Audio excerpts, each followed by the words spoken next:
إن الحمد لله نحمده ونستعينه ونستغفره ونعوذ بالله من شرور أنفسنا ومن سيئات أعمالنا من يهده الله فلا مضل له ومن يضلله فلا هادي له وأشهد أن لا إله إلا الله وحده لا شريك له وأشهد أن محمدا عبده ورسوله أما بعد فإن خير الحديث كتاب الله وخير الهدي هدي محمد صلى الله عليه وآله وسلم وشر الأمور محدثاتها وكل محدثة بدعة وكل بدعة ضلالة وكل ضلالة في النار. أعوذ بالله السميع العليم من الشيطان الرجيم من همزه ونفخه ونفثه. بسم الله الرحمن الرحيم. رب اشرح لي صدري ويسر لي امري واحلل عقدة من لساني يفقهوا قولي. بسم الله الرحمن الرحيم. ان الله وملائكته يصلون على النبي يا ايها الذين آمنوا صلوا عليه وسلموا تسليما. اللهم صل على محمد وعلى آل محمد كما صليت على إبراهيم وعلى آل إبراهيم إنك حميد مجيد.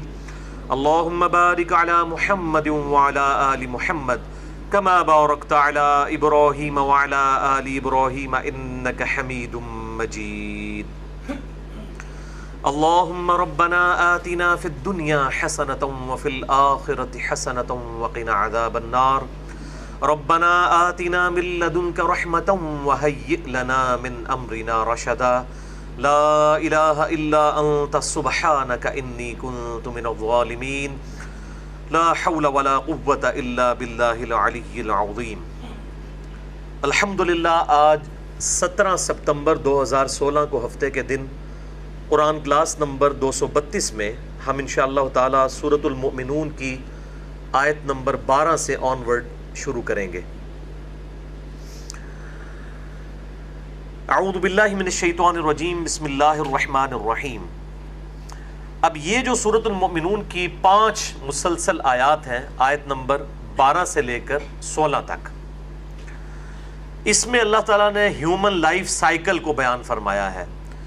یعنی انسان جو ہے وہ ماں کے پیٹ میں ایک جنین کی شکل میں، ایک ایمبریو کی شکل میں ہوتا ہے، اور پھر وہ کن سٹیجز سے گزرنے کے بعد دنیا میں آتا ہے اور پھر دنیا میں اپنی زندگی گزار کے چلا جاتا ہے. اس کو ہم کہتے ہیں انگلش میں ہیومن لائف سائیکل. اور اسی میں ایمبریونک سٹیج اور اس کے بعد جتنی سٹیجز آئی ہیں ان کا ذکر ہوا ہے. اور قرآن حکیم میں 2 ہی مواقع ایسے ہیں جن میں اللہ تعالیٰ نے جو ہیومن لائف سائیکل ہے مکمل اس کو بیان فرمایا ہے.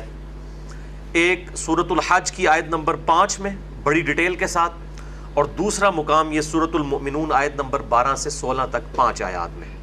وہ ایک آیت اور وہ آیت نمبر 5 اور یہ 5 آیات ہیں سورۃ المؤمنون کی. ان دونوں مواقع کو میں نے ایک ہی لیکچر میں کور کیا تھا، مسئلہ نمبر 150 جس کا عنوان تھا Quran and modern science about embryology.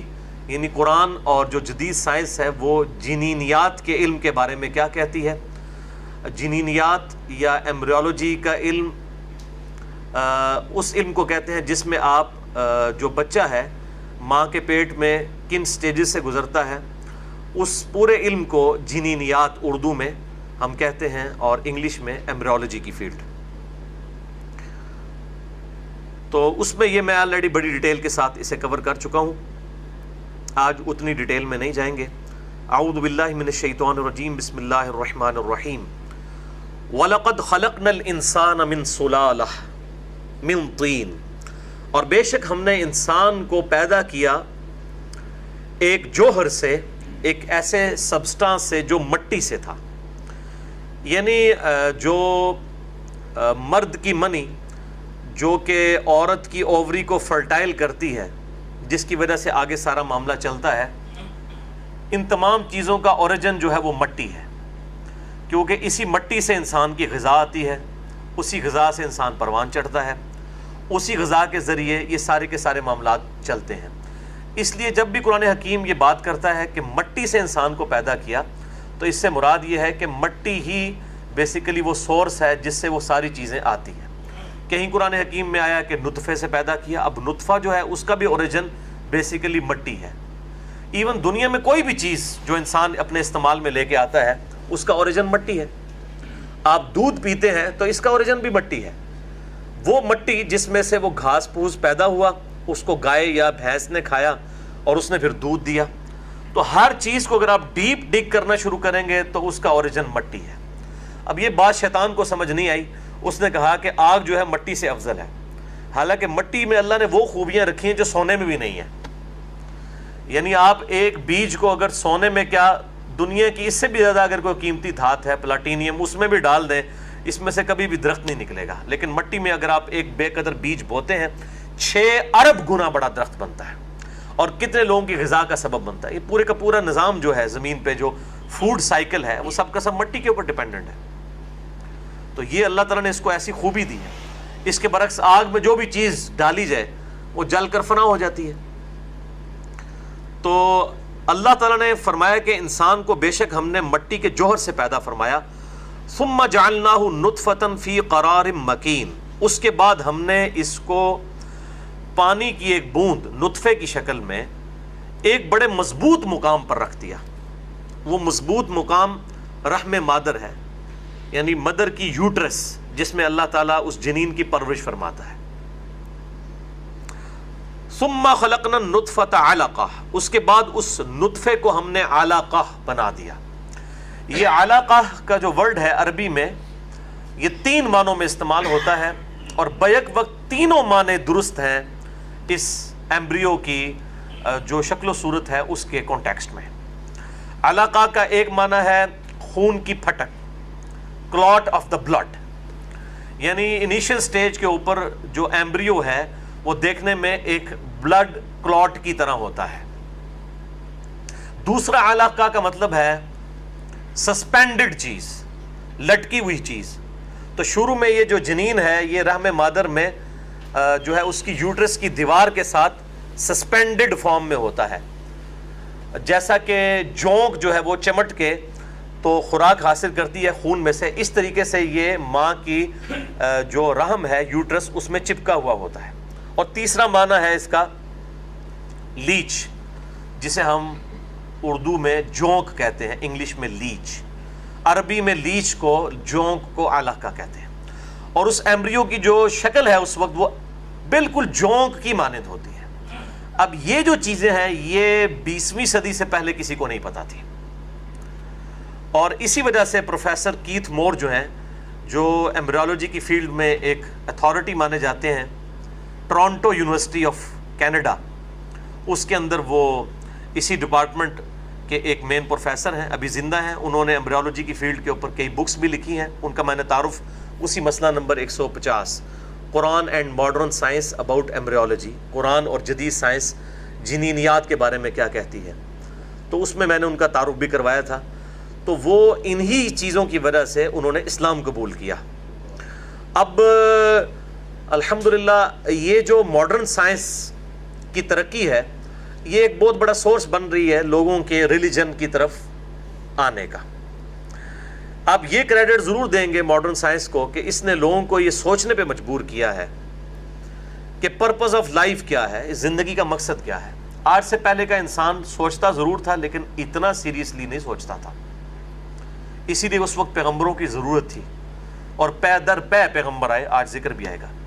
اب سلسلہ نبوت جو ہے وہ ختم ہو چکا ہے, تو اللہ تعالیٰ نے اس کی کمپنسیشن اس طریقے سے فرمائی ہے کہ سائنٹیفک فیلڈ میں اتنی ترقی ہو گئی ہے کہ جو انسان کو مجبور کرتی ہے کہ پرپز آف لائف کیا ہے, ہمیں کس نے پیدا کیا اور اس فیس آف ارتھ پہ کس نے پٹ کیا, کس مقصد کے لیے. یہ جو زندگی کے مقصد کی تلاش ہے نا, یہ لوگوں کو بالآخر اس الٹیمیٹ حقیقت یعنی گاڈ تک لے آتی ہے. کوئی اسے گاڈ کہتا ہے, کوئی سپریم بینگ کہتا ہے, کوئی سپر نیچرل اتھارٹی کہتا ہے, کوئی اللہ کہتا ہے, کوئی خدا کہتا ہے, کوئی بھگوان کہتا ہے. بہرحال ایک ہی خدا کو سب مانتے ہیں, اور اس حد تک تو سب کے سب پہنچ جاتے ہیں. اس کے بعد ظاہر ہے کہ اللہ تعالیٰ کو انہی صفات کے ساتھ مانا جائے جو اس نے خود تعلیم کی ہے. اگر انسان اپنی مرضی سے اپنے خدا کے بارے میں کوئی عقیدہ رکھے گا تو ہو سکتا ہے کہ وہ جذبات کی رو میں تو بڑا اچھا عقیدہ ہو، جیسا کہ صوفیاء نے یہ وحدت الوجود کا جو عقیدہ رکھا کہ ہر چیز میں اللہ تعالیٰ حلول کر جاتا ہے، سب صوفیاء کا نہیں، چند ایک کا، تو یہ بیسیکلی اللہ کی محبت میں انہوں نے غلو کیا. اور غلو ایگزیجریشن اتنی بری چیز ہے کہ یہ اللہ کی ذات میں بھی اگر غلو کیا جائے وہ بھی برا ہے. اب یہ اللہ کی ذات کے بارے میں ان کا غلو تھا، انہوں نے کہا ہم اگر رحمان کو عرش پہ مان لیں گے تو یہ اس کی توہین ہو جائے گی، اللہ تعالیٰ تو زمان و مکان سے پاک ہے، اللہ تعالیٰ تو کائنات میں سما ہی نہیں سکتا، تو یہ اللہ تعالیٰ کو محدود کرنا ہے، لہٰذا ہر چیز میں خدا ہے، ہر چیز میں خدا ہی کا روپ جو ہے وہ خدا ہی نے ہر چیز کا روپ دھارا ہوا ہے، جسے پینتھیزم یا ہماؤس کا عقیدہ کہتے ہیں. اسی کی بگڑی ہوئی شکل یہ وحدت الوجود کی شکل میں آئی. تو بیسیکلی اللہ کے بارے میں غلو کیا. اسی طریقے سے کوئی شخص کہتا ہے کہ مجھے اللہ تعالیٰ کو پہچاننے کے لیے کسی بھی شخصیت کی حاجت نہیں ہے، مجھے خود اللہ نے اتنی عقل دی ہے کہ میں اللہ کو پہچان سکتا ہوں. ٹھیک ہے، بیسک ڈیٹم لیول کے اوپر تو انسان کو اللہ کی شناخت ہوگی. اب اللہ تعالیٰ انسان سے چاہتا کیا ہے، اس کے لیے پھر اللہ تعالیٰ رول ماڈل کے طور پر پیغمبروں کو مبعوث کرتا ہے. اب کوئی شخص کہتا ہے نہیں، پیغمبر بھی مخلوق ہیں اور خالق اور مخلوق کے درمیان کسی واسطے کو ماننا یہ میرا دل نہیں مانتا، میرا تو ڈائریکٹ رشتہ اپنے رب کے ساتھ ہونا چاہیے، لہذا پیغمبروں کی کوئی ضرورت نہیں ہے. تو اب اگر اس طریقے سے کوئی جذبات کے ساتھ اللہ کے ساتھ اس طرح کی ایفیلیشن ڈیولپ کر لیتا ہے تو آن دا فیس آف آرگومنٹ تو یہ جذباتی طور پہ تو بڑی خوبصورت گفتگو ہے کہ جی میں تو کسی مخلوق کو بھی اللہ اور اپنے درمیان برداشت نہیں کرتا. لیکن کیا خدا کو بھی یہ منظور ہے؟ کیا اللہ تعالیٰ کا بھی یہی ماڈل ہے اپنی مخلوق کے لیے کہ وہ اس کو اڈاپٹ کریں؟ تو ایسا نہیں ہے. اسی لیے اللہ تعالیٰ نے رول ماڈل کے طور پر پیغمبروں کو بھیجا تاکہ پیغمبر جو ہے پریکٹیکلی وہ تمام اعمال اپنے کریکٹر کے ذریعے کر کے بتائیں کہ یہ چیزیں اللہ تعالیٰ کو ریکوائرڈ ہیں. تو یہ پرپز آف لائف جو ہے یہ ریلیجن آپ کو بتاتا ہے.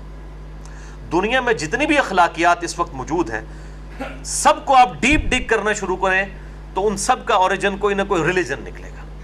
جتنے بھی ایتھکس ہیں یہ سب کی سب ریلیجن کی کتابوں سے نکلی ہیں. انسان کبھی بھی ایتھکس ڈیولپ نہیں کر سکتا کیونکہ اگر کوئی قانون عورت بنائے گی تو وہ عورتوں کو زیادہ اپ لفٹ کرے گی، مردوں کو نیچے کرے گی، اور مرد بنائیں گے تو مردوں کو اپ لفٹ کر دیں گے، عورتوں کو نیچے کریں گے.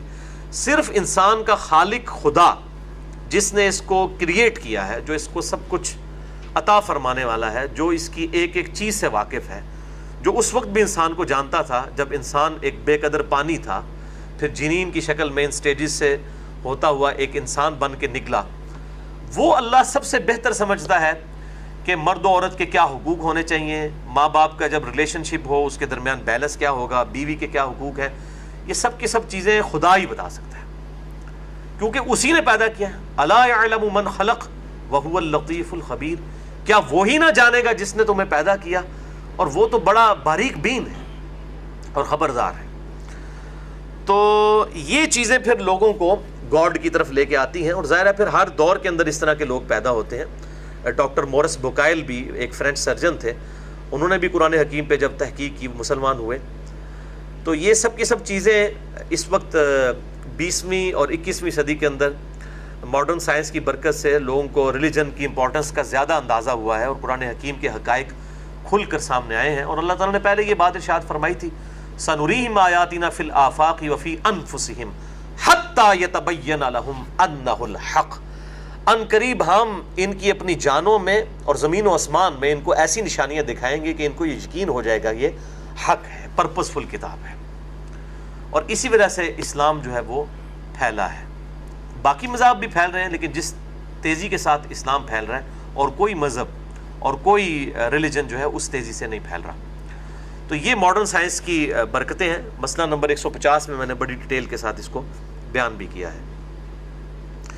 تو اللہ تعالیٰ فرماتے ہیں ہم نے اس کو علقہ بنایا نطفہ سے، فلقنا العلقہ مضغہ، اور پھر اس علقہ لیچ لائک سبسٹینس جو دیکھنے میں ایک کلاٹ آف بلڈ بھی تھا اور سسپینڈڈ فارم میں جونک کی شکل میں، وہ چھوٹا سا جنین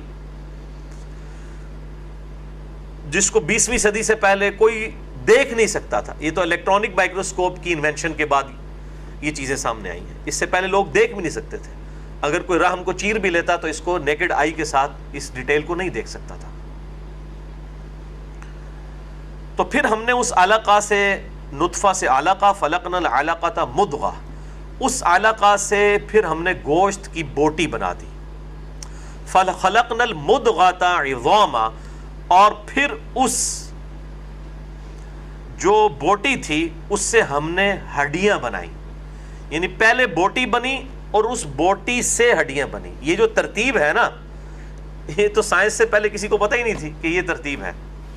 پھر کیا ہوا؟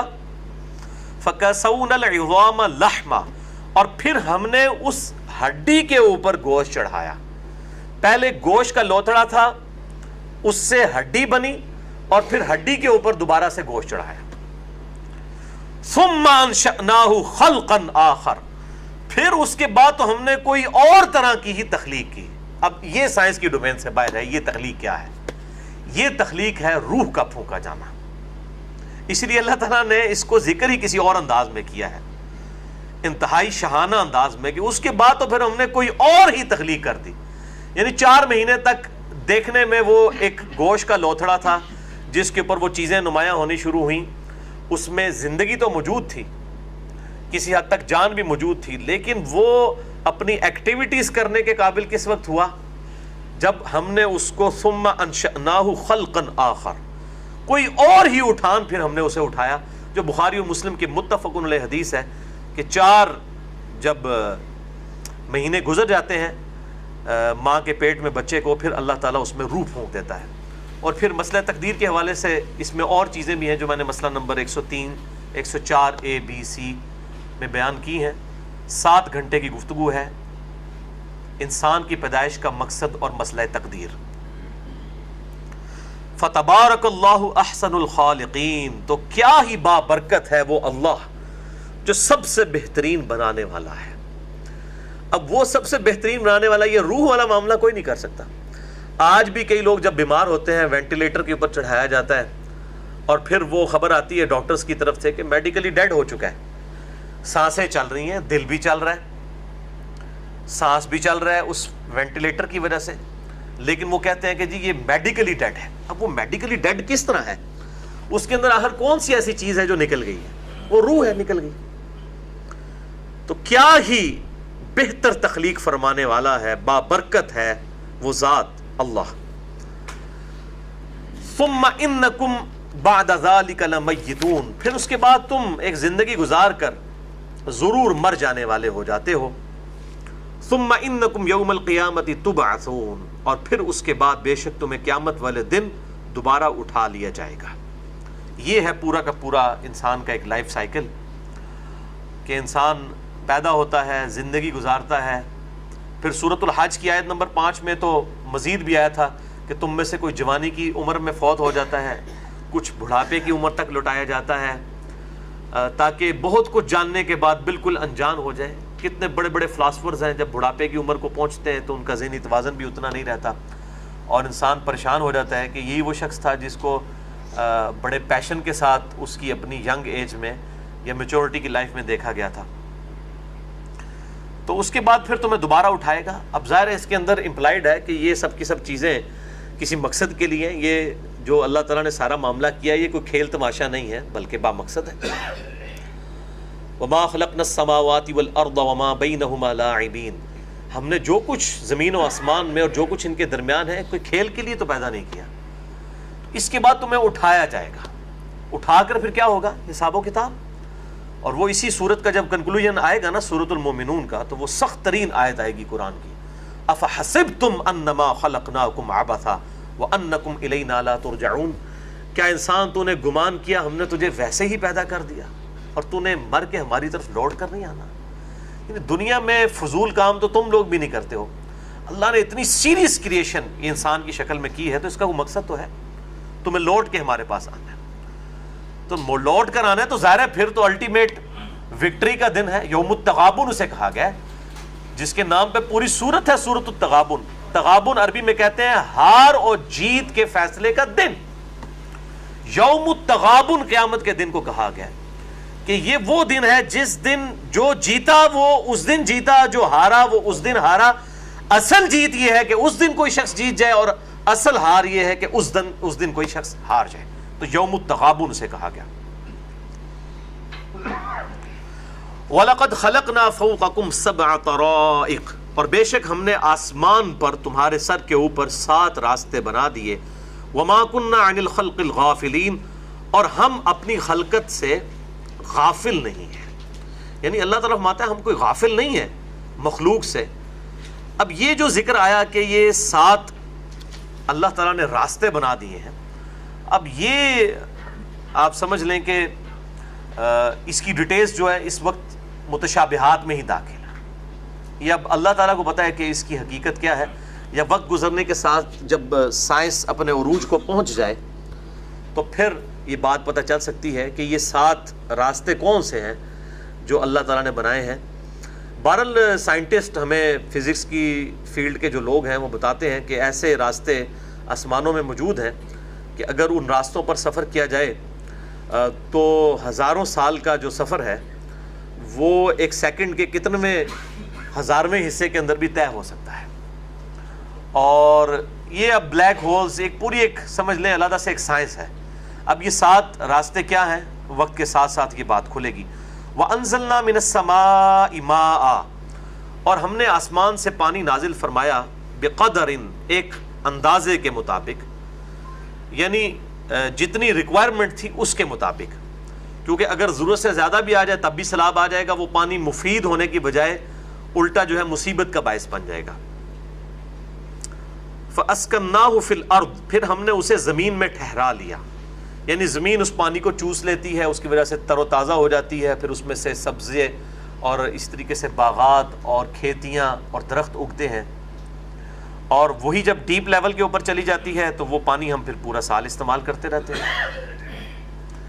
اور وہی پانی جو ہے وہ جب سمندروں کا پانی ایویپوریٹ ہوتا ہے تو یہ واٹر سائیکل ایسا ہے، ایویپوریشن کے بعد وہی پانی جو ہے وہ گلیشیئرز کی فارم میں جو ہے پہاڑوں کے اوپر گرتا ہے، پھر وہ سورج کی تپش سے پگھلتا ہے، اور پھر جو زمین کے سوتے ہیں انٹرنل اس میں سے بھی پانی ٹریول کرتا ہے، اور اوپر سے دریاؤں کی شکل میں ٹریول کرتا ہے.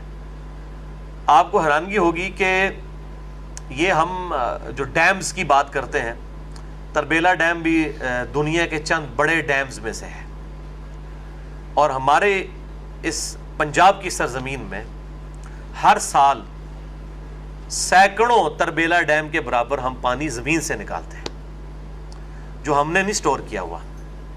اللہ تعالیٰ نے اس کو کس طریقے سے سٹور فرما دیا ہے. تو یہ سارے کا سارا واٹر سائیکل ایک مقررہ جو ہے وہ اندازے کے مطابق چل رہا ہے. وَإِنَّا عَلَىٰ ذَهَابٍ بِهِ لَقَادِرُونَ، اور یقیناً ہم اس پانی کو مکمل طور پر لے جانے پر بھی قادر ہیں. جس طرح کہ کہا جاتا ہے کہ تیسری جنگ عظیم جو ہے وہ پانی کے اوپر ہوگی. جس طریقے سے جو ہے وہ انوائرمنٹ کے اندر یہ پولوشن کی وجہ سے بگاڑ آ رہا ہے، اور آپ کو پتہ ہے دنیا کے موسم بھی بڑی تیزی سے تبدیل ہو رہے ہیں، تو پانی کی قلت جو ہے مسلسل اس میں اضافہ ہو رہا ہے. تو اللہ تعالیٰ ہمارے ہم تو قادر ہیں کہ اس پانی کو لے جائیں. پانی کو لے جائے گا مطلب کیا ہے کہ پھر تو کوئی بھی ذی روح اس روح ارض کے اوپر زندہ نہیں رہ سکتا، کوئی بھی جاندار. پانی تو زندگی ہے. فَأَنشَأْنَا لَكُمْ بِهِ جَنَّاتٍ، پھر ہم اگا لاتے ہیں اس پانی کی برکت سے تمہارے لیے باغات، من نخیل، کھجوروں کے، وَأَعْنَابٍ، اور انگوروں کے، لَكُمْ فِيهَا فَوَاكِهُ كَثِيرَةٌ وَمِنْهَا تَأْكُلُونَ، اس میں تمہارے لیے پھل بھی ہیں، ان کو تم کھاتے بھی ہو، اور کئی ایک فائدے اس کے اندر ہیں.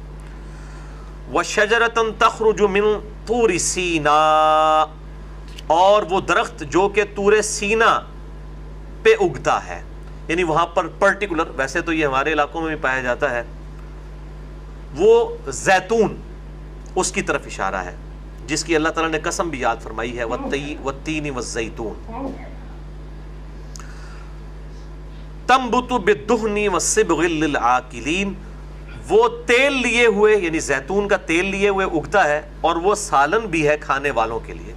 عرب کے لوگ تو بڑے شوقین ہیں، وہ تو بلکہ زیتون کا اچار بھی استعمال کرتے ہیں، زیتون کے پھل کو جو ہے وہ بلکہ ضروری سمجھتے ہیں کھانے کے دوران اس کو استعمال کرنا. اور ویسے بھی زیتون کے تیل کے اندر کئی ایک فائدے اور شفا ہے. وَإِنَّ لَكُمْ فِي الْأَنْعَامِ لَعِبْرَةً، اور بے شک تمہارے لیے غور و تفکر کا مقام ہے مویشیوں اور چوپایوں میں بھی. یعنی یہ ٹو تھنک، سوچنے کے لیے اللہ تعالیٰ نے یہ مویشی پیدا فرما دیے ہیں.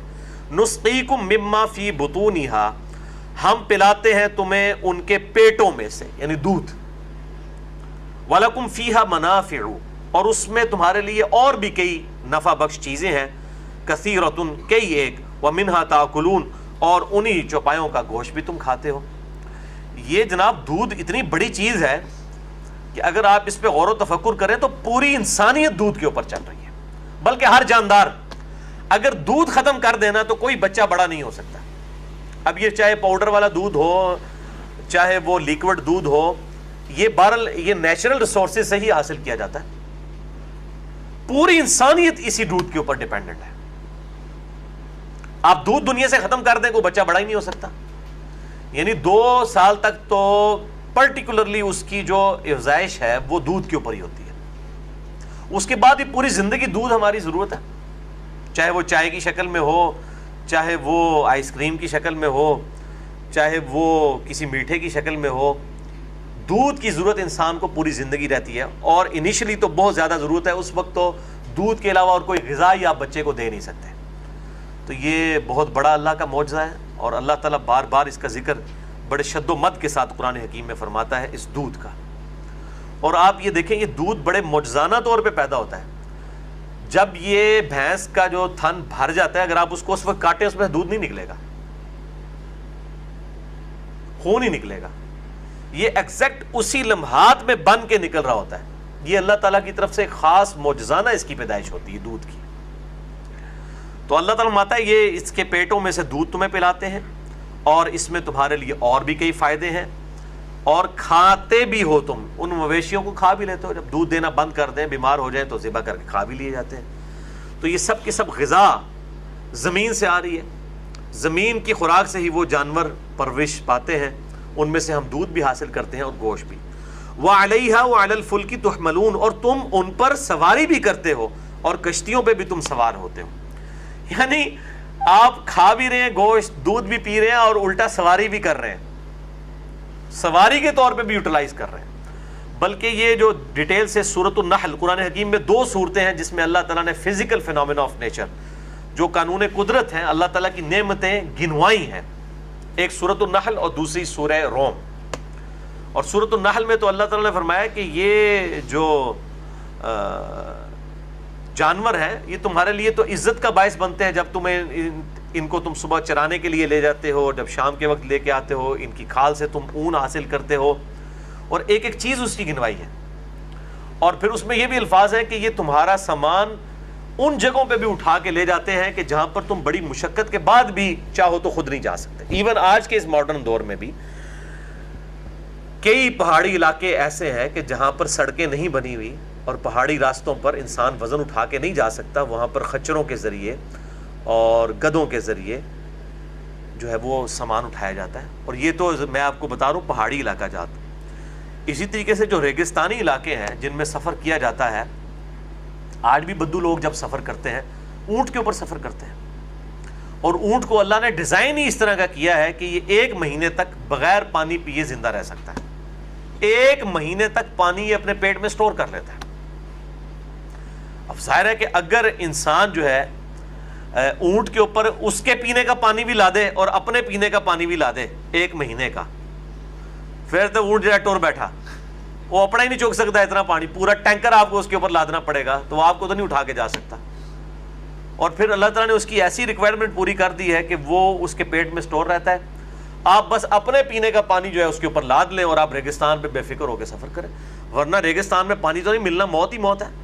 1 مہینے کا سفر اگر آپ کو کرنا پڑتا ہے، جیسا کہ یہ تو ابھی ماڈرن سائنس کی برکت سے یہ آسان ہو گئے ہیں معاملات، ادروائز آج سے تقریباً 100 سال پہلے تک تو انسانیت ہزاروں سال سے ریگستان میں جو ہے سفر کر رہی ہے اسی اونٹ کے اوپر. افلا ينظرون الى الابل كيف خلقت، کیا تم نے اونٹ کو نہیں دیکھا ہم نے کیسی تخلیق اس کو اٹھایا ہے. اب یہ ہمیں تو کبھی اس کا احساس ہی نہیں ہو سکتا. یہ تو جو ریگستان کے رہنے والے لوگ ہیں ان کو پتہ ہے کہ یہ اونٹ کتنی بڑی نعمت ہے. اور پھر اونٹ کا جو دودھ ہے اس کے اندر کینسر تک کے مرض کا علاج ہے. یہ اتنا ایفیکٹو دودھ ہے. اور پھر وہ دودھ بھی اللہ نے ایسا بنایا کہ وہ آپ سٹور بھی نہیں کر سکتے. وہ تازہ ہی آپ نے دھونا ہے. اسی لیے آپ یہ دیکھتے ہیں جگہ جگہ یہ اونٹ لے کے کھڑے ہوتے ہیں لوگ, اسی وقت دھو کے دیتے ہیں.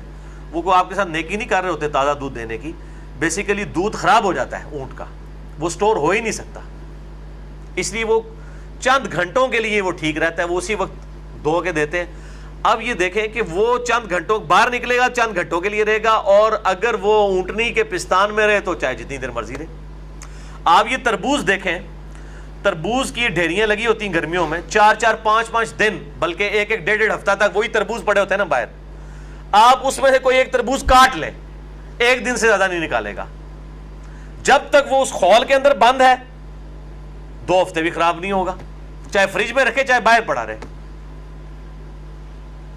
اچھا اس خول کو کاٹ لیں تو کہتے ہیں جی آپ گرم جگہ پہ نہیں رکھ سکتے, اس کو ٹھنڈی جگہ رکھیں. بھئی خول کے اندر بھی تو گرم جگہ ہی تھی نا, اتنی موٹی اس کی چمڑی, اس کے اندر کوئی فریج تو نہیں لگا ہوا تھا, وہ گرمائش میں ہی تھا. لیکن کیا ڈیزائننگ ہے اللہ تعالیٰ کی. یعنی یہ ایک ایک چیز جو ہے نا انسان کو اس طرف ابھارتی ہے کہ انسان ان چیزوں کے اوپر تفکر کرے کہ یہ خود سے نہیں بنی, کسی کے بنانے سے بنی چیز ہے. اور میں تو یقین کرے جب بھی کوئی فروٹ کاٹتا ہوں نا تو اس کے اوپر میں جب تفکر کرتا ہوں نا تو عقل میری جو ہے نا وہ معاف ہو جاتی ہے کہ ایک اتنے سے بیج سے اتنا بڑا تربوز, اور اس تربوز کے اندر پھر سینکڑوں بیج. ایک تربوز جو ہے آپ سمجھ لیں اس کے اندر کروڑوں تربوزوں کا ڈیٹا موجود ہے, جو آگے بیج ہیں, پھر وہ ایک بیج بوئیں گے اس سے پھر کتنے تربوز, اور یہ پھر معاملہ ایک فیکٹوریل پرابلم ہے جو چلتا جا رہا ہے. تو اللہ تعالیٰ فرماتا ہے کہ ہم ان جو چوپائے ہیں ان میں سے تمہیں دودھ بھی پلاتے ہیں, ان کا گوشت بھی تم کھاتے ہو, ان پر سواری بھی کرتے ہو, اور کشتیوں پہ بھی تم سواری کرتے ہو. اب دیکھیں یہ ساری گفتگو کے بعد اب اچانک جو ہے وہ رخ بالکل کسی اور طرف چلا گیا. قرآن حکیم اس طرح کی کتاب نہیں ہے کہ جس میں کچھ چیپٹرز ہوں اس حوالے سے کہ وہ ایک خاص چیپٹر میں ایک ہی ٹاپک ڈسکس ہو, ورنہ تو انسان بور ہو جائے. قرآن حکیم جن کو ترجمے سے بھی آتا ہے, جن کی الحمدللہ مجھے کافی حد تک عربی آتی ہے, قرآن حکیم کا ترجمہ کرنے کے لیے مجھے ایسا ضرورت نہیں پڑتی ترجمے والا قرآن دیکھنے کی, تو بالکل بوریت نہیں ہوتی, بوریت آتی ہی نہیں ہے. 1-2 رکوع ایک ٹاپک ڈسکس ہوتا ہے, اچانک ہی روئے سخن کسی اور طرف چلا جاتا ہے. اب ساتھ ہی جو ہے وہ حضرت نوح علیہ السلام کا تذکرہ شروع ہو گیا. کہاں سے آپ دیکھیں, آپ بالکل ایک سٹیٹ آف مائنڈ دوسری چل رہی تھی, سائنٹیفک فیکٹس کے اوپر, انسان کی پیدائش اور یہ مخلوقات کے اندر معجزات کی باری, اور اب ساتھ ہی اللہ تعالیٰ نے قوم نوح کا ذکر فرما دیا, بیسیکلی یہ بتانے کے لیے کہ انسان کو پیدا کرنے کا کوئی مقصد ہے, اور رول ماڈل کے طور پر اللہ تعالیٰ پیغمبروں کو مبعوث کرتا ہے. تو انسانیت میں باقاعدہ طور پر جب انسانوں کی نسل چلی تو حضرت نوح علیہ السلام آدم ثانی جب پیغمبر بنا کے بھیجے گئے تو ان کے ساتھ کیا ہوا. پھر اس کے بعد اللہ تعالیٰ جرنل فرمائے گا کہ جب جب کسی بھی قوم میں کوئی پیغمبر آیا اس کے ساتھ اس کے ماننے والوں نے ایک ہی طرح کا ایٹیچیوڈ کیا. ہمیشہ سے یہ ہوا کہ چند لوگوں نے بات مان لی, چند لوگ منکر ہو گئے. جنہوں نے بات مان لی ان کو کامیابیاں ملیں گی قیامت والے دن, اور جو لوگ انکاری ہوئے ان کے لیے آخرت کا عذاب ہے. وَلِعَوْذُ بِاللَّهِ تَعَالَى. وَلَقَدْ أَرْسَلْنَا نُوحًا إِلَىٰ قَوْمِهِ, اور بے شک ہم نے نوح علیہ السلام کو ان کی قوم کی طرف بھیجا. فَقَالَ يَا قَوْمِ اعْبُدُوا اللَّهَ, تو انہوں نے کہا کہ اے میری قوم عبادت کرو اللہ کی. مَا لَكُم مِّنْ إِلَٰهٍ غَيْرُهُ, نہیں ہے کوئی بھی الہ سوائے اس کے تمہارا. افلا تتقون, کیا تم ڈرتے نہیں ہو. یعنی جو تم خدا سے غافل ہو اور بت پرستی کے اندر مبتلا ہو, ان کی قوم بھی بت پرستی کے اندر مبتلا ہو چکی تھی. سورہ نوح ایک پوری سورت ہے, پارہ نمبر 29 کے اندر, اس میں پوری ڈیٹیل آتی ہے کہ انہوں نے قوم کے بزرگوں کے نام کے اوپر 5 بت بنا لیے ہوئے تھے. تو تم اللہ سے ڈرتے نہیں ہو, ایک اللہ ہے اس کی عبادت کرو. یہ تمام پیغمبروں کی دعوت ہے. سورۃ النحل کی آیت نمبر 36 میں کیٹاگوریکل مینشن ہوا, وَلَقَدْ بَعَثْنَا فِي كُلِّ أُمَّةٍ رَسُولًا أَنِ اعْبُدُوا اللَّهَ وَاجْتَنِبُوا الطَّاغُوتَ, اور بے شک ہم نے ہر قوم میں کوئی نہ کوئی پیغمبر مبعوث کیا ایک ہی بنیادی دعوت کے ساتھ کہ عبادت کرو اللہ کی, اور اللہ کے مخالف جتنی بھی ہستیاں گھڑی گئی ہیں ان کی نفی کرو. اگر اللہ کے مقابلے پر کسی نے پیغمبر کو کھڑا کیا تو پیغمبر کو پیغمبر کی حیثیت میں ضرور مانو, لیکن اس کے بارے میں جو ڈیوینٹی کلیم کی گئی اس کی نفی کرو. اس طریقے سے بتوں کی نفی کرو. فقال الملأ الذين كفروا من قومه, تو کہنے لگے ان کی قوم کے سردار جو کہ کفر پر اترے ہوئے تھے, یعنی جن کی نیت تھی کہ انہوں نے بات ماننی نہیں, ما ھذا الا بشر مثلکم، یہ تو نہیں ہے دیکھو تمہاری طرح کا ایک انسان، یرید ان یتفضل علیکم، یہ چاہتا ہے کہ تم پر کوئی فضیلت حاصل کر لے، یہ لیڈر بننا چاہتا ہے، تمہیں اپنا غلام کرنا چاہتا ہے۔ حالانکہ پیغمبر تو کبھی اس لیے نہیں آتے ہیں کہ وہ لوگوں کو اپنا غلام کریں، وہ تو دعوت یہی دیتے ہیں کہ خدا کی مانو، خدا کے بندے بن جاؤ۔ اب بیسیکلی قوم کے لیڈروں نے نا اپنے ماننے والوں کی مت اسی طریقے سے ماری ہوتی ہے، وہ اپنی عبادت کے درجے میں ہی لیڈرشپ کو لے کے چل رہے ہوتے ہیں، چونکہ ان کے دماغ کے اندر وہ فطور ہوتا ہے، تو وہ یہ سمجھتے ہیں کہ پیغمبر بھی اب جو اب آئے ہیں تو ہماری اب سرداری سٹیک پہ لگ جائے گی۔ اب ظاہر ہے کہ پیغمبر کو جب کوئی بندہ خدا کا representative on the face of earth مانے گا، پھر سرداروں کی کہاں سے چلے گی؟ پیغمبروں کی تو عزت لوگ دل سے کرتے ہیں، باقی جو سردار ہیں، کوئی بھی لیڈر ہیں، ان کی تو لوگ وہ ہے ان کے شر سے بچنے کے لیے ان کی عزت کر رہے ہوتے ہیں۔ تو نوح علیہ السلام کے جو مخالفین سردار تھے، انہوں نے کہا کہ یہ تو اس لیے چاہتا ہے کہ تمہارا بڑا بن جائے اور یہ لیڈرشپ قوم کی سنبھال لے، یعنی ان کو بیسیکلی اپنی گدیوں کی فکر پڑ گئی، اور تمہاری طرح کا انسان ہے۔ اب بات سچی کر رہے ہیں، انسان تو تمہاری طرح کا ہے، اب دیکھنے میں تو انسان انہی کی طرح کا ہے، لیکن مرتبے میں تو ویسا نہیں ہے، اس کے پاس اللہ کی وحی آتی ہے، وہ اللہ کا پیغمبر ہے، زمین آسمان کا فرق ہو جاتا ہے اسی کی وجہ سے۔ اور سورہ بنی اسرائیل میں آیا کہ اگر زمین پر فرشتے آباد ہوتے تو ہم فرشتوں میں سے پیغمبر بناتے، جب انسان آباد ہے تو انسانوں میں سے پیغمبر ہوں گے۔ اب وہی بات یہ بھی کر رہے ہیں، وَلَوْ شَاءَ اللَّهُ لَأَنزَلَ مَلَائِكَةً، اگر اللہ نے کسی کو رسول بنانا ہوتا تو فرشتے بھیج دیتا۔ مَا سَمِعْنَا بِهَذَا فِي آبَائِنَا الْأَوَّلِينَ، ہم نے تو اپنے آباء و اجداد میں کوئی ایسی بات کبھی نہیں سنی ہے، کوئی نویں گلاں کرتا ہے نوح علیہ السلام، ہم نے تو کوئی ایسی بات، یعنی ایک غریب اوپر سے بدتمیز، ایک جاہل اور اوپر سے کانفیڈنس لیول آپ دیکھیں کہ ہم نے تو ایسی بات کوئی سنی نہیں ہے۔ آج بھی آپ کسی کو کتاب و سنت سے کوئی بات بتائیں نا، تو دین کی الف بے بھی نہیں جس کو آتی نا، وہ بھی بڑے اعتماد سے کہنا جی اسی تے آج تک نہیں سنی۔ وہ بھائی تو کتنا علم حاصل کیتا ہے قرآن و سنت کا، تو نہیں سنی آج تک گل؟ جیسے کوئی بہت بڑا کوئی عالم دین ہے یا کوئی بہت بڑا فلاسفر ہے جس نے بڑی اسٹڈی کی ہے ریلیجن کے اوپر، اور اب وہ بڑے اعتماد سے کہہ رہا ہے جی ہم نے نہیں آج تک سنی، تو ایسے جب کوئی کہنا ان کو جی بڑا شرم کا مقام ہے، مسلمان ہو گئے تو یہ گل نہیں آج تک سنی، یہ جواب دیا کریں ان کو کہ شرم کریں کہ آپ مسلمان ہیں اور آپ کو یہ بات نہیں پتہ، یہ تو کتاب و سنت میں لکھی ہوئی ہے بات۔ تو اب وہاں پر بھی وہ یہی کہہ رہے ہیں کہ نوح جو تم باتیں کرتے ہو ہم نے تو آج تک نہیں سنی، اگر اللہ نے کوئی پیغمبر بنانا ہوتا فرشتہ بنا دیتا، تو انسانوں میں سے پیغمبر کیوں بنایا؟ تو اب یہ ساری بحثیں آپ کو بتا رہی ہیں کہ یہ یعنی کافروں کا بھی یہ عقیدہ تھا کہ یہ انسان ہی ہے پیغمبر۔ بہرحال کافر اور مسلم میں فرق ہے کہ مسلمان پیغمبروں کو انسان مانتا ہے اسپیشیز کے طور پر، نوع کے اعتبار سے، جنس کے اعتبار سے، مرتبے کے اعتبار سے کوئی انسان ان کے مقابلے کا نہیں ہوتا۔ کافر جو ہے وہ ان کے مرتبے کا بھی ڈینائی کر دیتے ہیں۔ اب ان ساری باتوں میں تو اللہ تعالیٰ کو چاہیے تھا کہ اللہ تعالیٰ فرماتا کہ یہ تو بشر تو نہیں ہے، یہ تو فرشتہ ہے، یہ تو نور ہے، تمہیں سمجھ نہیں آ رہی، یہ تو ہے اندر سے نور ہے لیکن انسانی شکل میں آ گیا ہے۔ ان باتوں کا جواب تو یہ ہونا چاہیے تھا اللہ تعالیٰ کی طرف سے، لیکن ایسا نہیں ہے۔ حتیٰ کہ سورہ بنی اسرائیل میں آیا کہ اگر زمین پر فرشتے آباد ہوتے تو ہم فرشتوں کو پیغمبر بنا کے بھیجتے، لیکن پھر بھی آٹا گوندے ہلدی کیوں ہے؟ پھر انہوں نے یہ کہنا تھا کہ فرشتے کیوں پیغمبر بن کے آئے، اسی قرآن پاک میں ہی آتا ہے، اللہ تعالیٰ ماتا ہے، پھر کسی اور شک میں ہی مبتلا ہو جاتے ہیں۔ فرشتے اگر پیغمبر بن کے آتے پھر یہ کہتے کہ جی یہ فرشتہ ہے، اس کو ہماری تکلیف کا کیسے اندازہ ہو سکتا ہے؟ انسان ہوتا تھا انہوں پوچھ دینا کہ جب بھوک لگتی ہے تو پھر ٹیڈش کیا ہوتا ہے، جب بھوک لگتی ہے تو پھر پیٹ پہ کیا گزرتی ہے، ایک فرشتے کو کیا پتا؟ تو ہر پازیٹیو چیز میں سے کوئی نیگیٹو پہلو نکالا جا سکتا ہے۔ ما سمعنا بہذا فی آبائنا الاولین، ہم نے اپنے آباء و اجداد میں کوئی ایسی بات نہیں سنی ہے جو نوح ہمیں بلا رہا ہے۔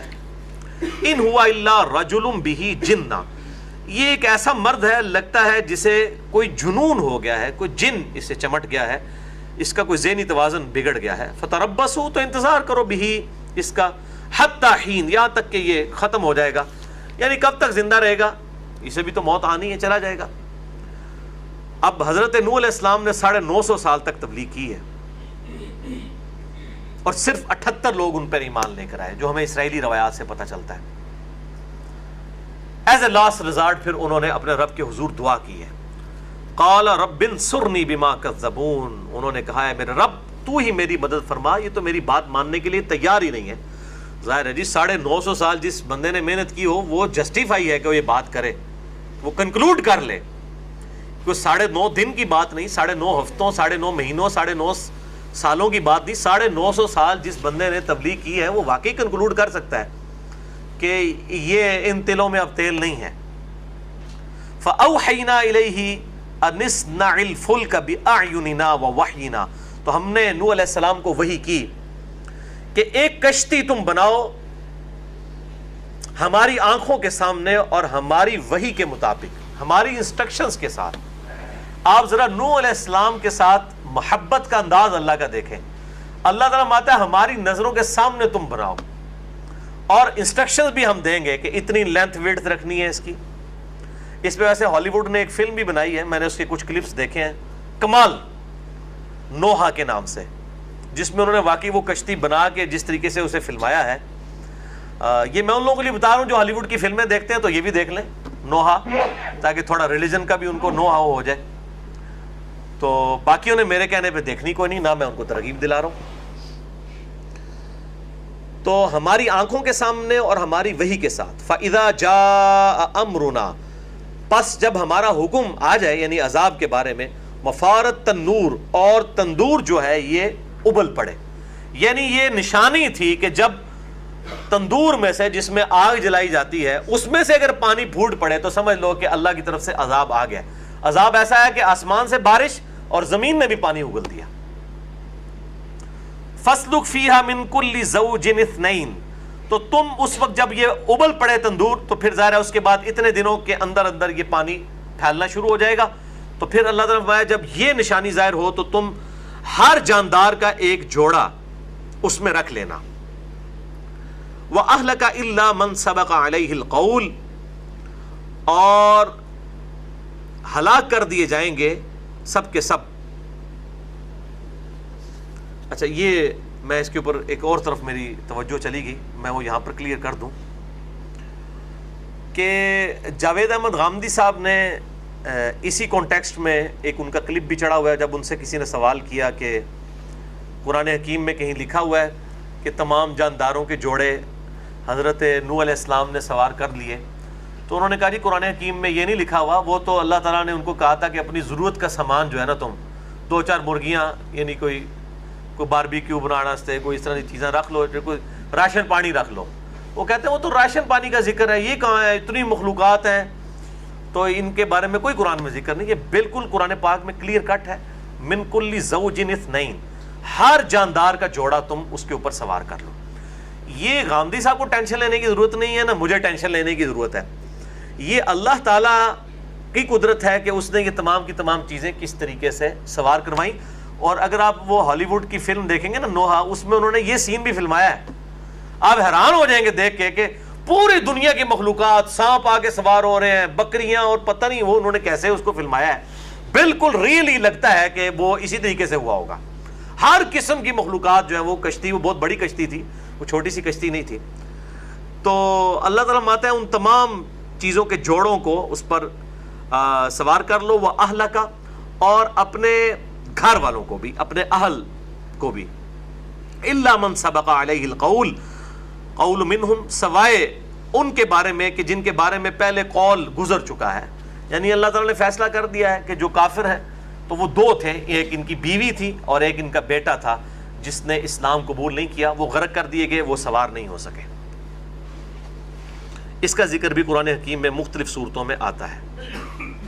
وَلَا تُخَاطِبْنِي فِي الَّذِينَ ظَلَمُوا, اور دیکھنا ظالموں کے متعلق پھر مجھ سے مخاطب نہ ہونا, مجھ سے سوال بھی نہ کرنا. نبی جو ہوتے ہیں وہ رقیق القلب ہوتے ہیں, جب کبھی عذاب دیکھتے ہیں تو دل پسیج جاتا ہے. تو اللہ تعالیٰ ہمارا اب تو تم نے دعا کر لی ہے کہ اللہ میری مدد فرما, اور جب میں ان کے ساتھ عذاب کا معاملہ کروں پھر مجھ سے سوال نہیں کرنا کہ یا اللہ ایک بار ذرا مہلت دے دے. نہیں, پھر اللہ کی طرف جب عذاب آتا ہے نا پھر اللہ تعالیٰ چھوڑتا نہیں کسی کو. ظاہر ہے کہ جی دنیا میں بھی آپ دیکھیں, چاہے کتنا بھی سنگ دل انسان ہو, جب دنیا میں کوئی اس طریقے سے تکلیف آتی ہے, چاہے آپ کا دشمن ہی کیوں نہ ہو اور سخت تکلیف میں ہو, وقتی طور پہ ایک دفعہ دل ضرور پسیج جاتا ہے. آپ یہ دیکھ لیں, ہمارے وہ سیاستدان ہیں آپس میں بڑی بیان بازیاں کرتے ہیں, لیکن جب کبھی کوئی ایسا موقع آتا ہے تو ایک دوسرے کے لیے پھر وہ چہرے بھی بالکل لٹک جاتے ہیں. واقعی ظاہر ہے کہ انسان کے ایک اللہ نے انسان ہے ہی انس کے ساتھ ہے, پسیج جاتا ہے انسان کو تکلیف میں دیکھ کے. اور پھر پیغمبر تو ہوتے ہی رقیق القلب ہے. تو دیکھنا پھر مجھ سے سوال نہیں تم نے اس معاملے میں کرنا جب میں یہ ڈسین کر دوں گا. انہم مغرقون, بے شک وہ سب پھر غرق کر دیے جائیں گے.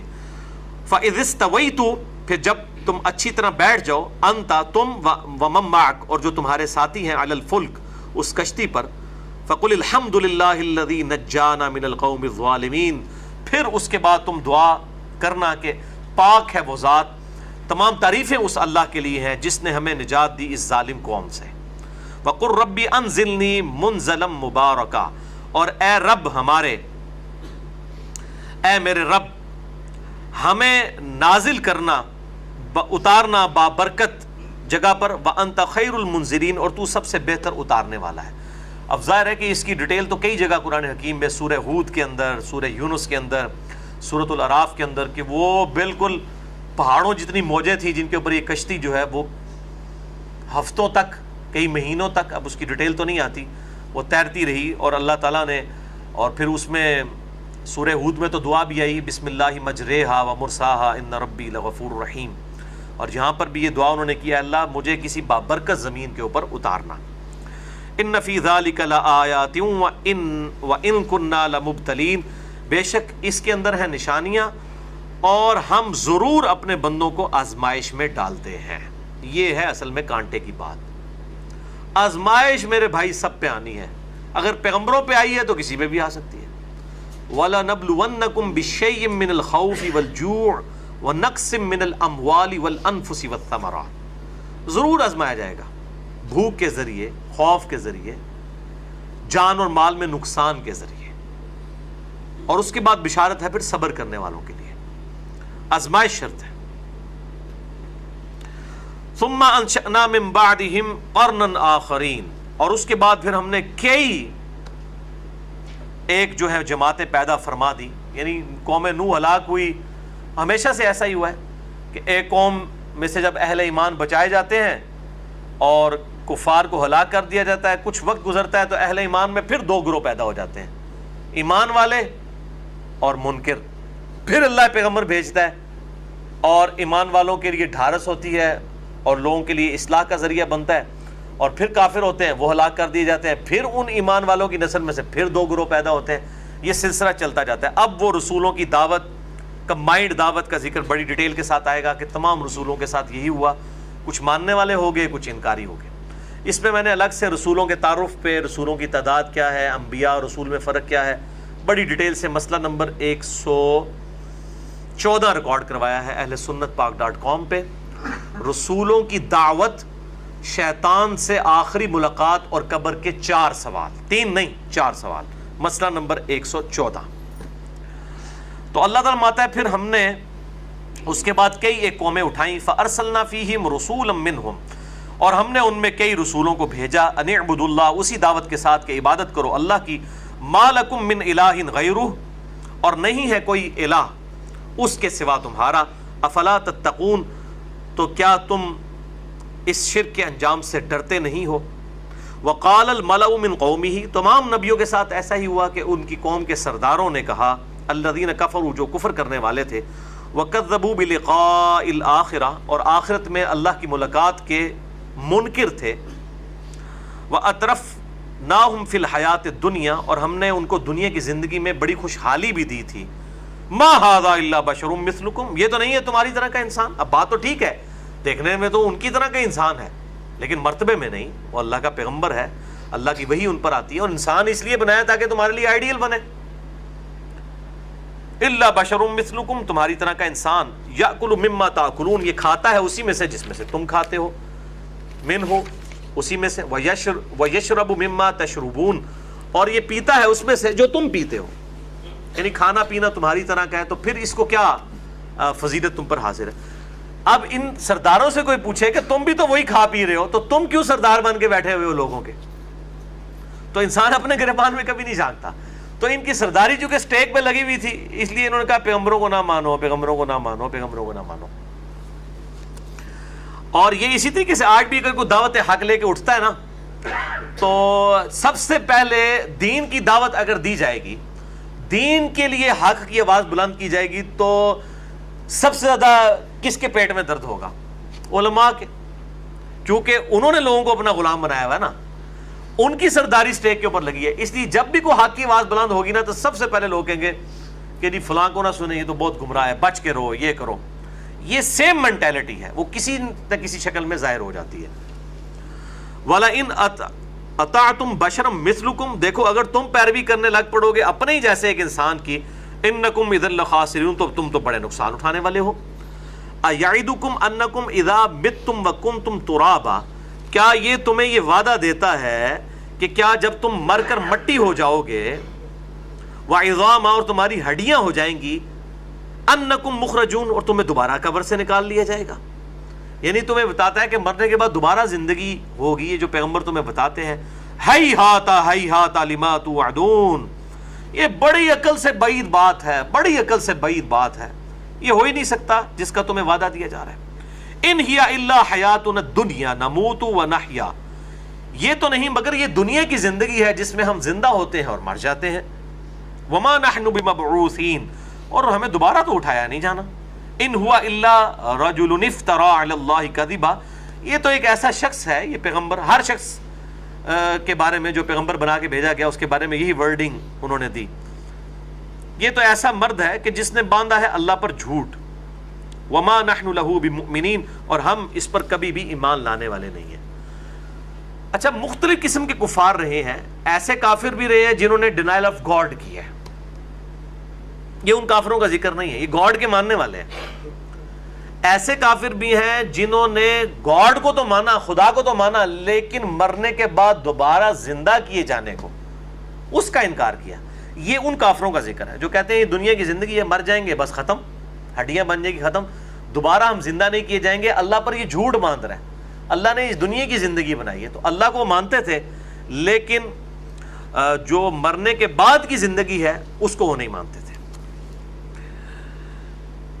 قال رب انصرنی بما کذبون، تو پیغمبر پھر اپنے وقت پیغمبر یہی کہتا تھا، اے رب میری مدد فرما اس بات پر کہ انہوں نے مجھے جھٹلا دیا. قال عما قلیل لیصبحن نادمین، اللہ تعالیٰ نے فرمایا ان قریب یہ لوگ اپنے کیے پر نادم ہو جائیں گے.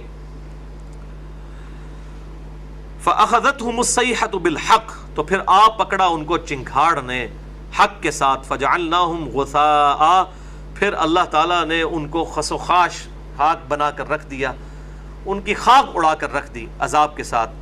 فبعدا للقوم الظالمین، تو برباد ہو جائے وہ قوم جو کہ ظلم کرنے والی تھی، حق سے اناد کرنے والی تھی. ثم انشأنا من بعدهم قرونا آخرین، پھر جب وہ ایک قوم ختم ہوئی پھر ہم نے اور قومیں پیدا کر دی. ما تسبق من امت اجلها وما یستأخرون، کوئی بھی امت اپنی مقررہ میعاد سے نہ تو آگے بڑھ سکتی ہے نہ پیچھے.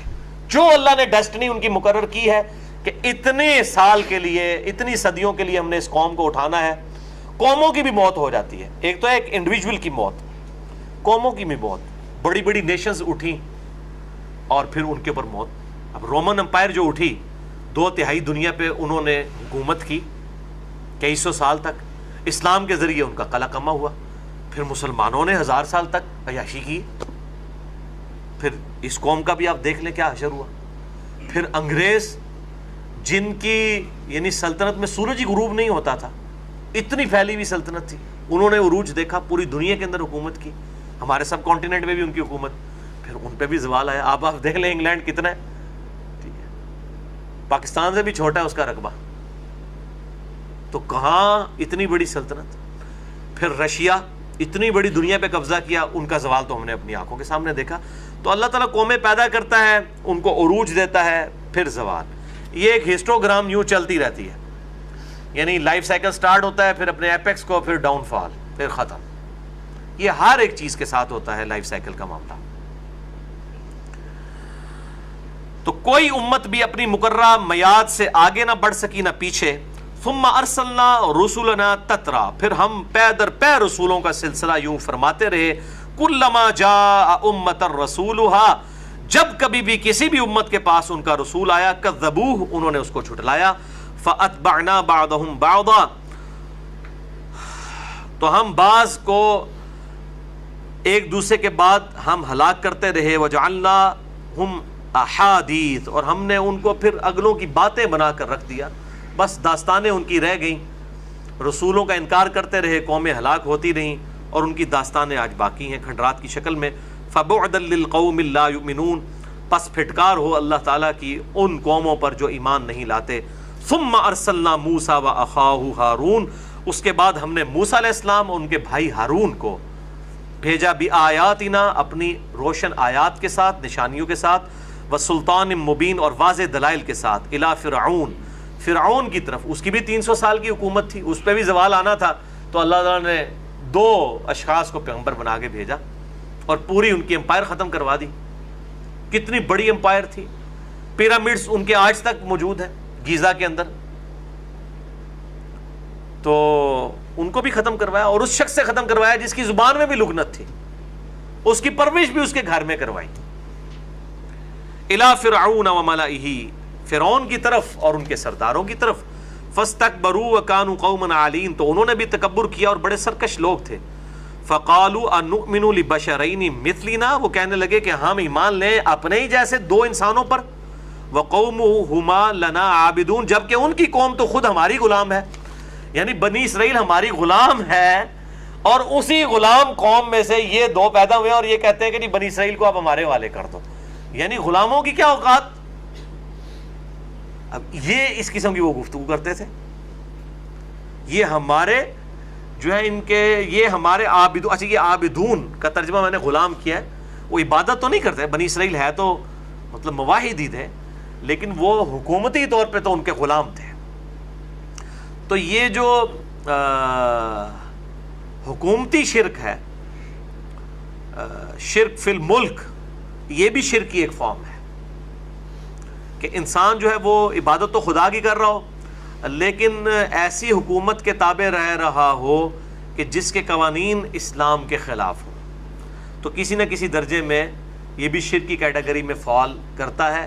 اس کو بدلنے کی کوشش کرنی چاہیے، اور انڈر پروٹیسٹ ایسے سسٹم کے اندر رہنا چاہیے، یعنی اس کے ساتھ اس طریقے سے آپ کی جذباتی وابستگی نہ ہو، بلکہ اس کو چینج کرنے کا جذبہ ہو، تو تب کوئی چھٹکارے کی صورت قیامت والے دن بن سکتی ہے۔ فَكَذَّبُوهُمَا، تو پس انہوں نے ان دونوں کو جھٹلایا، فَكَانُوا مِنَ الْمُهْلَكِينَ، تو وہ بھی برباد کر دیے گئے، ہلاک ہو جانے والوں میں ہو گئے۔ وَلَقَدْ آتَيْنَا مُوسَى الْكِتَابَ لَعَلَّهُمْ يَهْتَدُونَ، اور ہم نے بے شک موسیٰ علیہ السلام کو کتاب عطا فرمائی تھی ان کی قوم کی ہدایت کے لیے۔ وَجَعَلْنَا ابْنَ مَرْيَمَ وَأُمَّهُ، اور ہم نے ابن مریم یعنی عیسیٰ علیہ السلام کو اور ان کی ماں کو بھی آیہ، اپنی قدرت کی نشانی بنایا تھا۔ وَآوَيْنَاهُمَا إِلَىٰ رَبْوَةٍ ذَاتِ قَرَارٍ وَمَعِينٍ، اور ہم نے ان کو ایک بلند مقام پر آباد کیا تھا، جو رہائش کے قابل جگہ تھی، جہاں پر چشمے بھی رواں تھے۔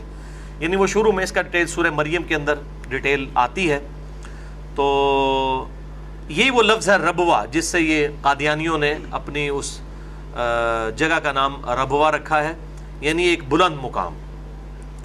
یا ایھا الرسل کلوا من الطیبات، اے اللہ کے پیغمبروں کھاؤ پاکیزہ چیزوں میں سے، وَاعْمَلُوا صَالِحًا، اور اچھے کام کرو۔ اب یہ دیکھیں پیغمبروں کو حکم ہو رہا ہے کہ انہوں نے بھی شریعت کی پاسداری کرنی ہے، یہ نہیں ہے کہ پیغمبر لوگوں کو نصیحت کریں گے اور خود وہ ان باؤنڈری سے آزاد ہے، ایسا نہیں ہے۔ انی بما تعملون علیم، بے شک میں دیکھ رہا ہوں جو کچھ تم اعمال کر رہے ہو، ان سے خوب واقف ہوں۔ وَإِنَّ هَٰذِهِ أُمَّتُكُمْ أُمَّةٌ وَاحِدَةٌ، اور دیکھو یہ جو تمہارا دین اور یہ تمہاری امت ہے وہ ایک ہی ہے، یعنی ایک ہی اللہ ہے۔ یہ تمام پیغمبروں کی دعوت بھی ایک ہے، وہ ایک ہی خدا کی طرف بلاتے ہیں، چاہے کرسچنز ہوں، جیوز ہوں، مسلمان ہوں، سب کے سب ایک ہی خدا کے ماننے والے ہیں۔ انیشلی تو سب کے سب ایک خدا کے ماننے والے تھے، پھر وقت کے ساتھ جب پیغمبروں نے کا انکار انہوں نے کیا تو یہ کفر کی طرف چلے گئے۔ بہرحال as far as God is concerned تو سب کے سب مانتے ہیں۔ یا اہل الکتاب تعالوا الی کلمۃ سواء بیننا وبینکم، اہل کتاب آؤ اس بات پر ہم کامن ہو جائیں، اکٹھے ہو جائیں جو ہم میں اور تم میں کامن ہے۔ اللہ نعبد الا اللہ، کہ ہم عبادت نہ کریں مگر اس ایک اللہ کی، اور ہم آپس میں ایک دوسرے کو اپنا رب نہ مان لیں۔ اور اے نبی صلی اللہ علیہ وسلم اگر یہ روح گردانی کریں تو تم فرماؤ ہم نے تو سر تسلیم خم کر دیا ہے اپنے رب کے حضور۔ سورہ آل عمران کی آیت نمبر 64 ہے یہ. تو یہ امت سب کی سب ایک ہے. وَأَنَا رَبُّكُمْ فَاتَّقُونَ، اور میں ہوں تمہارا رب پس مجھ سے ڈرو. تو سب کے سب ریلیجن کی اوریجن ایک ہے، لیکن پھر کیا ہوا؟ فَتَقَطَّعُوا أَمْرَهُمْ بَيْنَهُمْ زُبُرًا، لیکن بعد میں لوگوں نے اس دین کی وحدت کو پارا پارا کر دیا، اس کو توڑ دیا اختلاف کے ساتھ. کل حزب بما لدیہم فرحون، اور ہر ایک فرقہ اس پر خوش ہے جو اس کے پاس ہے. یہ بڑی اہم آیت ہے سورۃ المومنون کی، آیت نمبر 53. اس پہ ویسے 1 گھنٹہ بولا جا سکتا ہے. کل حزب بما لدیہم فرحون، ہر فرقہ اس بات میں خوش ہے جو اس کے پاس ہے. یعنی اہل تشیع اس بات میں خوش ہے کہ چونکہ اہل بیت جو ہے ان کی محبت ایمان کا حصہ ہے، ہم نے اہل بیت کو پکڑ لیا، اب ہم باقی جو مرضی کرتے رہیں معاف ہے. اہل سنت نے جو ہے وہ یہ سمجھ لیا کہ جی صحابہ کرام علیہم رضوان کا ادب یہ اصل چیز ہے، ہم نے یہ پکڑ لیا تو سب کچھ اس کے اندر شامل ہے. پھر ان کے آگے آف شوٹس اگر آپ دیکھنا شروع کریں، بریلویوں نے سمجھا کہ عشق رسول، محبت رسول ہی اصل چیز ہے، پھر اس میں انہوں نے جو غلو کیا وہ کرنا تھا ان کا، باقی چیزیں چھوڑے. غلامی رسول میں موت قبول ہے، داڑھی کوئی نہیں قبول، نمازیں شمازیں یہ مشکل کام ہے. موت قبول ہے کیونکہ موت منگنی نہیں کسی نے. اچھا، دیوبند نے جو ہے وہ صحابہ کرام علیہ رضوان کی کاز کو پکڑ لیا. اہل حدیث نے کہا ٹھیک ہے توحید ٹھیک ہونی چاہیے، باقی بے شک معاملات ٹیڑھے ہو جائیں خیر ہے، توحید ٹھیک ہونی چاہیے. تو اس طریقے سے ہر گروہ نے کوئی نہ کوئی چیز پکڑی ہے. پہلے بھی اسی طریقے سے تھا، یعنی یہود و نصارہ نے بھی اپنی اپنی چیزیں پکڑی ہوئی تھی. انشاءاللہ اگر موڈ بنا، میرا وعدہ نہیں کرتا، تو اگلی دفعہ میں اس آیت کے اوپر ڈیٹیل سے گفتگو کروں گا. کل حزب بما لدیہم فرحون، ہر گروہ اسی میں خوش ہے جو اس کے پاس ہے، کہ بس مجھے یہ مل گیا، باقی مجھے کسی چیز کی ضرورت نہیں ہے. حالانکہ دین پورے کے پورا ٹوٹیلٹی کا نام ہے. ادخلوا فی السلم کافہ، اسلام میں مکمل کے مکمل داخل ہو جاؤ. یہ نہیں ہے کہ شیعہ ہیں تو انہوں نے اہل بیت کو پکڑنا ہے اور سنیوں نے کہنا ہے کہ اہل بیت کو بیک فٹ پہ کریں، اور کوئی حضرت علی کا نام لے اس کو رافضی کہنا شروع کر دیں. اسی طریقے سے جو ہے وہ شیعہ جو ہیں وہ اگر صحابہ کرام کی کوئی عظمت بیان کرے اس پہ ناسبیت کا فتویٰ لگانا شروع کر دیں، دوسری ایکسٹریم کے اوپر چلے جائیں. یہ معاملہ نہیں ہونا چاہیے. اللہ تعالیٰ سے دعا ہے جو حق بات میں نے کہی اللہ تعالیٰ ہمارے دلوں میں راسخ فرمائے. اگر جذبات میں میرے منہ سے کوئی غلط بات نکل گئی تو اللہ تعالیٰ ہمارے دلوں سے محو کر دے. ہمیں کتاب و سنت کی تعلیمات پر عمل کر کے دوسرے بھائیوں تک پہنچانے کی توفیق عطا فرمائے. سبحانک اللہم و بحمدک، اشہد ان لا الہ الا انت، استغفرک و اتوب الیک، وما علینا الا البلاغ المبین. جزاکم اللہ خیرا.